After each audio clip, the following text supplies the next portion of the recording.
Paris ஒலிம்பிக்கில் participate பண்ணுற Indian டீமை சப்போர்ட் பண்ணுற விதமாக இந்தியன் ஹவுஸ் அப்படிங்கிற ஸ்டால் வந்து பாரிஸ்கில் பார்க் த வில்லத் அப்படிங்கிற பகுதியில் இந்த ஸ்டால் போட்டிருக்காங்க.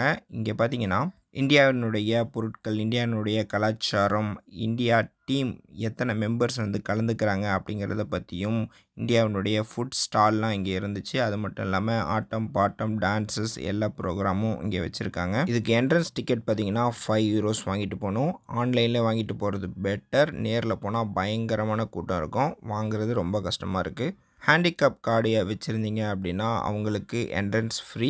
அந்த கார்டை வச்சு நீங்களும் டிக்கெட் வாங்கிட்டு உள்ளே போயிடலாம். காலையில் 11 மணிக்கு ஸ்டார்ட் பண்ணி நைட்டு வரைக்கும் ப்ரோக்ராம்ஸ்லாம் இருந்துக்கிட்டே இருக்கும். இந்த இடத்துல மற்ற நாடுகளுடைய ஸ்டால்ஸ்லாம் போட்டிருந்தாங்க. அதை பற்றி அடுத்த வீடியோவில் சொல்கிறேன். இந்த ஸ்டால்லாம் பார்த்தீங்கன்னா ஆகஸ்ட் 11 ஃபினிஷ் ஆகிடும். போகிறவங்க சீக்கிரம் போயிட்டு வந்துடுங்க.